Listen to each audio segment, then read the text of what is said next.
Hi guys, welcome back to my YouTube channel. So आज के basically দুপুর বেলায় সাডেন আমি এডিট করছিলাম কোনো ভিডিওস, হঠাৎ করে একটা মেল এসছে যে কালকে আমার অডিশন দিদি নাম্বার 1 এর। সো আমি তো মানে শুনে দেখে জাস্ট আমি অবাক হয়ে গেছি and I'm really happy and excited. So অডিশনটা স্পেশালি হচ্ছে দমদমে, আর দমদমে আমার একটা ফ্রেন্ডের বাড়ি, তোমরা হয়তো অনেকেই জানো। এখন আমরা যাচ্ছি পিয়ালিদের বাড়ি। সো আজকে রাতটা পিয়ালিদের বাড়িতে থাকবো, আর কালকে সকালে মানে ইন্টারভিউ হয়েছে, কেন অডিশন রয়েছে। সো আমি খুব এক্সাইটেড, আমি জানি না কি হবে। আর তো হ্যাঁ, ব্লগটা অবশ্যই চেক আউট করো। দেখো এদিকে আমার ব্যাগ পুরো প্যাকিং করা রয়েছে, পিন্টু কল করেই যাচ্ছে। আর যাই হোক, যত লেট হোক কিন্তু গেট রেডি শুট করতে আমি কোনোদিনও ভুলবো না। যাই হোক, আমি মার কাছ থেকে ক্যাশ নেবো, ক্যাশ নিয়ে রীতিমতো বেরোবো। ঠিক আছে, ভালোভাবে যাও, সিলেকশন হতেই হবে, কিন্তু যাচ্ছ যখন সিলেকশন হতেই হবে। টাটা। মাকে টাটা করে আমরা বেরিয়ে পড়লাম, আর বেরোতে বেরোতে ভালোই রাত হয়ে গেছিল। আর শহরের দিকে একটা জিনিস ভালো, যে রাত হলেও গাড়ি বাসের কোনো সমস্যা হয় না। আমাদের এখানে যেমন 7টার পরে সবকিছু বন্ধ হয়ে যায়। তো পিয়ালির মুখে অনেক শুনেছি যে গ্রামের মিষ্টি নাকি অনেক টেস্টি। তো আমি আমাদের এখান থেকেই মিষ্টি নিয়ে ট্রেনে করে পৌঁছে গেলাম পিয়ালিতে বাড়ি ওখানে। এন্ড তোমরা সকলেই জানো ট্রেনে উঠলে আমার শরীর প্রচন্ড খারাপ হয়ে যায়, এবারও তাই হয়েছিল। তো চলো ওদের বাড়িতে যাই। রাস্তা ভুলে গেছে ভাই, কোথায় যে নামিয়ে দিয়েছে চিনতেই পারছি না। কোথায় দাঁড়িয়েছি সেটা আমার বল, কি জানি চিনতে পারছি না। আশেপাশে লোক আছে, দাঁড়া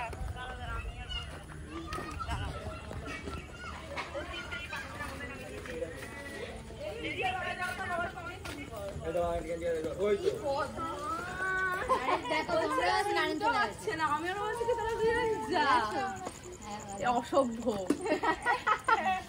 কে টর্চ মেরেছে। কেমন আছে সোনা? ফোনটা কাট।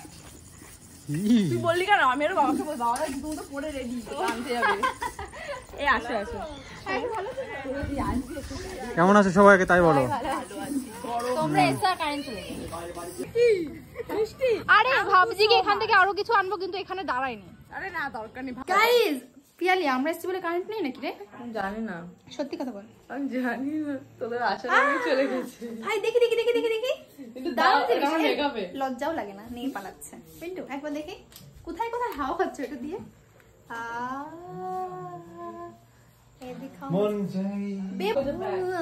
সেই মজা। কারেন্ট নেই কিন্তু বাইরে খুব ঠান্ডা আছে ভাই। কাকিমা একবার হ্যালো গাইস করো। হ্যালো গাইস, আমাদেরকে দেখেছে খেতে বলছে হ্যালো গাইস, আগে তোমরা ডিনার করে নাও। আর তুই রান্না করেছিস? না, এটা মা রান্না করেছে, আর চিকেনটা আমি রান্না করেছি। ও ওয়াও, পিয়ালির হাতে স্পেশাল চিকেন। কেমন হয়েছে? আমি রান্না করলাম, বলো। ভালো। কাকু পুরো বাস্ক এনে দিয়েছে যে কোনটা ভালো লাগে আমার, নেবো সেটা। Hi guys, good morning. এটা হচ্ছে নেক্সট মর্নিং, আর আমি এদিকে পিয়ালির ডায়েরি নিয়ে বসে গেছি। স্ক্রিপ্ট সেভাবে না, জাস্ট আমি কিছু একটা পয়েন্ট লিখছি যেগুলো আমি যেন মিস না করি, কারণ আমি না নার্ভাস। আমার জীবনে ফার্স্ট টাইম এরকম যে আমি কোনো অডিশন বা একই ভাইবা টাইপেরই হয়তো যাই, খুব এক্সাইটেড অ্যান্ড খুব নার্ভাস অলসো। এখন বাজে প্রায় 10:30 বেশি বেজে গেছে। তো আমাদের 1টা থেকে শুরু হবে, 1টা থেকে 4টে পর্যন্ত। ব্রাশ টাশ করে খেয়ে দিয়ে ফরওয়ার্ড স্নান করে জাস্ট রেডি হই। ফাইনালি আমরা বেরিয়ে গেছি অডিশনে যাওয়ার জন্য। Excited and nervous also. চলো গাইস যাই, অ্যান্ড দেখি সকলে আসছে। থাকবো দাঁড়ায়, কি আছে, দাঁড়াতে ভালোবাসো তুমি এমনিতে। চলো গাইস, আবার ফটো বের করতে হবে, পাসপোর্ট সাইজের ফটো, যেটা আমি ভুলে গেছি। তো আমি আপাতত একটা সেলফি ক্লিক করলাম, অ্যান্ড দেন এটাই আমরা প্রিন্ট আউট বের করে নেবো। গাইস, আমাদের প্রথমেই লাখ খারাপ কি, যে দোকান থেকে আমরা ফটো প্রিন্ট আউট মানে ফটো বের করবো, ওই দোকানটা আপাতত বন্ধ। কেন রে? আরে এত গরম না, ওই জন্য। গরমে বন্ধ? হ্যাঁ, গরমে। যাই হোক, পিন্টু কেমন লাগছে? মিষ্টির ঝোল বেরোচ্ছে, পিন্টু প্রচন্ড ঘামে। So guys let's go, and দেখি এই না কি হবে। তোমরা কেন এখানে কি না, আমাদের কেন বাইরে রোদের মধ্যে দাঁড়াবে? করাতেই পারে, দাঁড়িয়ে থাকবো, একটু কষ্ট করতে পারবো না আমার জন্য। আবার হোক করো।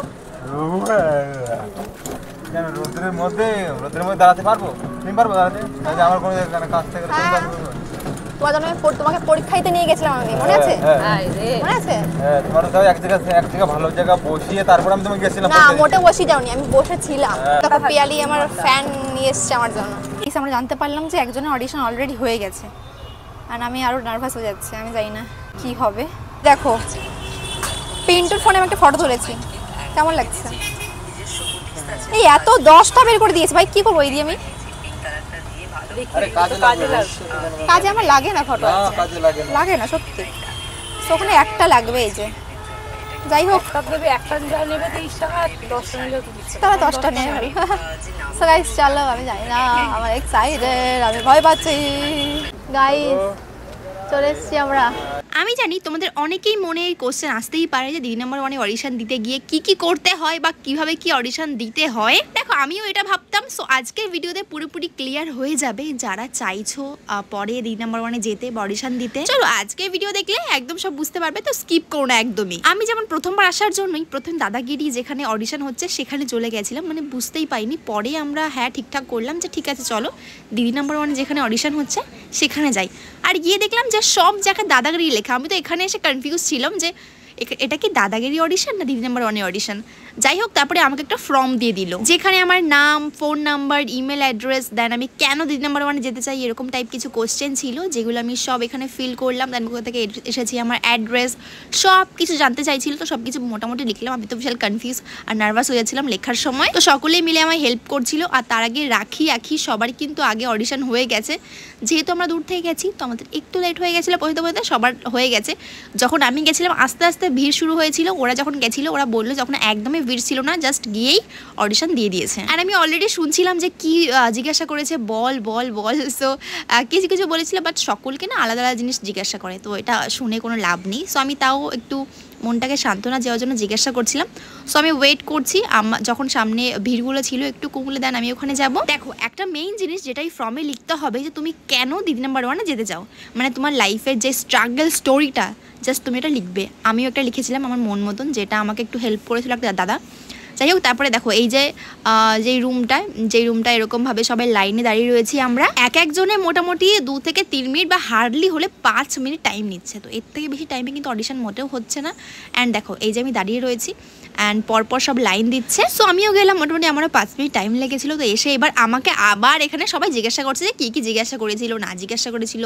যেমন আখি ওরটা বলছে ওকে কি জিজ্ঞাসা করেছিল, আমিও সেটা বললাম যে আমাকে কি জিজ্ঞাসা করেছিল। দেখো আমায় জিজ্ঞাসা করেছিল আমি কীরকম ভিডিও করি, আমার ফিউচার প্ল্যান কি, আর আমার দিদি নাম্বার 1-এ আমি কেন যেতে চাই, আর আমার লাইফে কিছু স্ট্রাগল, এইসব ব্যাপারে জিজ্ঞাসা করেছিল। বাট এর মধ্যে অনেক রকম কোশ্চেন করেছিল, জাস্ট এরকমই সিম্পলি সবাইকে একই রকম করছে। যার লাইফের স্টোরি বেশি স্পাইসি তাকে স্পেশালি দিদি নাম্বার 1-এ নেয়। এটা আর কি বলবো, এটা আই থিঙ্ক তোমরা সকলেই জেনে গেছো। অডিশন হয়ে গয়া, অনেক টাইম মানে ওরমভাবে লাগে না, ঠিক আছে। 1-2 মিনিট 5 মিনিট একজন নিচ্ছে, একদম ইজিলি হয়ে যাচ্ছে। ভাবছিলাম যে কত কি করবে, কত কি টেনশন। অ্যাকচুয়ালি কিছু না, প্রথম এক্সপিরিয়েন্স এরকমই হয়। দেখো সিলেকশন হই বা না হয় সেটা বড় কথা না, নতুন একটা এক্সপিরিয়েন্স হলো। আর আমি খুব খুশি হয়েছি যে এরকম সেটে আসতে পেরেছি।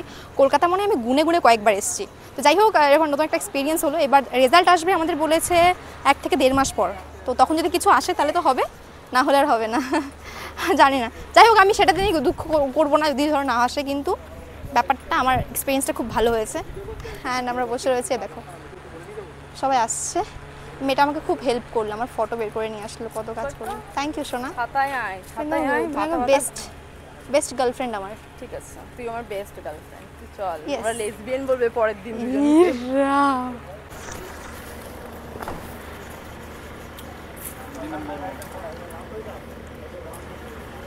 আমরা জিতেই ফিরবো। হ্যাঁ তাই না, কি হবে, অডিশন দিলে মনে হচ্ছে আমরা এখন খেলা খেলতে যাচ্ছি, আমরা জিতেই ফিরবো মনে হচ্ছে। যাবি না আমাদের সাথে? হ্যাঁ যাচ্ছি তো। হ্যাঁ আমার সোনা। সো এবার আমরা যাচ্ছি আমাদের সকলের প্রিয় মিষ্টি মায়ের বাড়ি। চলো ওদের বাড়ি গিয়ে এবার দেখা হচ্ছে। গাইস আমার মিষ্টি মায়ের জন্য খাবার নিচ্ছে, ওটা আমার এটাও। এগুলো খায় তো? হ্যাঁ বলো কি ভালোবাসে খেতে, কোনটা বেশি বলবে তো? নিয়েছি খাবার দাবার নিয়ে নিলাম। চলো আমি এটা বড়টা পাইনি, এই সাইজটাই পেয়েছি। ঠিক আছে আমি এটা বড়টা পাইনি, ছোটটাই পেলাম। ফাইনালি আমরা পৌঁছে গেছি মিষ্টি মিষ্টি মিষ্টি তোমার জন্য খাবার এনেছি। দরকার ছিল না তাও নিয়ে এসেছি।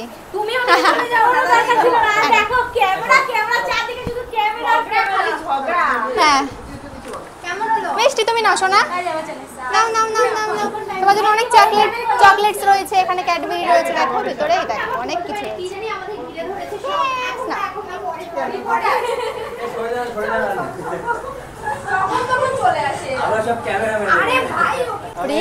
Thank you. আমি নিলাম আগে। তারপরে কত সাবস্ক্রাইবার, কোন চ্যানেলে কি ভিডিও করো, ইয়েস। ও তো বিশাল খুশি, ও পেয়ে গেছে আলু পোস্ত, আলাদাই ব্যাপার। ইয়েস, চলো। গরমে আর কিছু মানে রিচ বানানো না, biryani, fried rice. Perfect perfect যা গরম একদম একদম।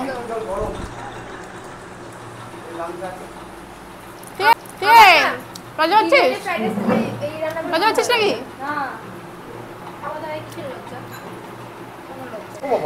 বাবা চলে এসছে আমাদের চিকেন। ওয়াও কেমন দেখতে লাগছে। সবাই মিলে ওই সাইডে তাকাবো না? তিনজনই ওই সাইড, দুজনই ওই সাইডে তাকিয়ে আছে।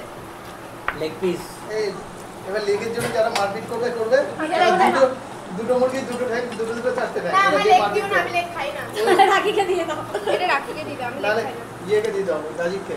এটা রাজীব না পেয়েছে একটা লেগ। তাহলে রাজীবকে দিয়ে দাও। এটা তো একটা পেয়েছে ও একদম ভিডিও করবে না না আইবুড়ো ভাব। আর আমার প্রিয় চিকেন।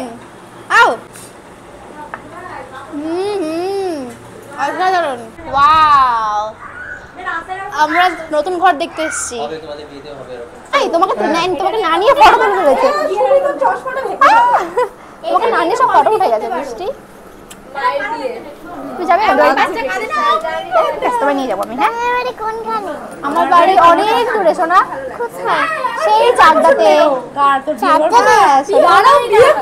কে প্রথম আমি ব্লগে দেখাচ্ছি আমাদের রিয়েল অ্যালবাম। ওয়াও কত বছর হলো?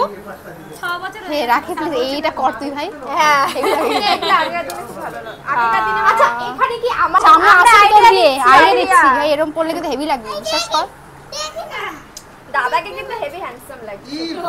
হ্যাঁ সত্যি সত্যি সত্যি লাগছে। এখন তো শুধু খেয়ে যায় বলে একটু মানি ওয়াশ রেজিস্ট্রি হয়েছিল না? রেজিস্ট্রি আসলে আগে পড়বে না? আচ্ছা অনেক বছর আগে তো, এখন তো সুন্দর সুন্দর অ্যালবাম হয়। তাও সুন্দর গো, তাও এগুলো সুন্দর। তো মিষ্টির বাবার একজন বন্ধু তুলে দিয়েছে। এটা তো খুব হ্যান্ডসাম লাগছে ওই বাবা। হ্যাঁ সত্যি। দেখি দেখতাম আমি বললে এটা দেখো এটা তোমার ডাকেনি, তোমার মা বাবা ডাকেনি। যা কোথায় ছিলে তুমি তখন? ঠাকুরের কাছে ছিলাম, তখন ঠাকুরের কাছে ছিলাম। এটা আমার ফেভারিট ফটো। এটা খুব সুন্দর হয়েছে, ভালো হয়েছে। হেভি সুন্দর হয়েছে বড়টা। মানে এত গ্লেজ দিচ্ছে না, খুব ভালো লাগছে। বাহ क्या नजारा है गाइस। সো আমরা আমাদের মিষ্টি বাড়ির নতুন ঘর দেখে নিয়েছি, নতুন বাড়িটা চুর করে দিলাম। যাই হোক, সো এখন আমাদের বাড়ি ফেরার পর্ব। গরমে পেন্টু তো গলে গলে পড়ছে। মধু, এগুলো মধু, সবাই বেরোচ্ছি আমরা। বলো এগুলো মধু। মধু গলে গলে পড়ছে বডি মধু থেকে। গলে গলে না গলে। শোনো চলো চলো চলো চলো চলো। আজকে আমি মানে ফ্যাশন ইনফ্লুয়েন্সারকেও আমি কমেডিয়ান বানিয়ে দেবো। ও মাই গড।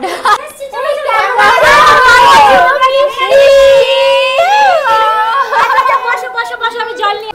মিষ্টি কি সুইট, সুন্দর লাগছে বাবা তুমি তো বড় হয়ে গেছো। আসো আমার কোলে আসো, আসো প্লিজ। একটু করে আমেরে দাও একটু। আরে দাঁড়াও। গাইস আমরা খাচ্ছি আখের রস, এটার দাম নিয়েছে 10 টাকা, আমাদের ওখানে 5 টাকার থেকে বেশি দেয়। চিয়ার্স কলকাতা বস। বাড়িতে এসে পিয়ালি আমাদের জন্য এনেছে গরম গরম মোমোস। আমরা একটু বেরো ভাবছিলাম, কিন্তু আমার শরীরটা এতটা খারাপ লাগছে যে আমি বেরোতে পারলাম না। এই চিকেনের পিসগুলো দেখা, মানে ছাড়ের পিসগুলো দেখো, ওরে বাবা রে। আমাদের কলকাতার পিস খালি আমাদের ওখানে জল দেয়, এটা কি আদৌ চিকেন তো না অন্য কিছু ভাই? চিকেন তাও ভালো।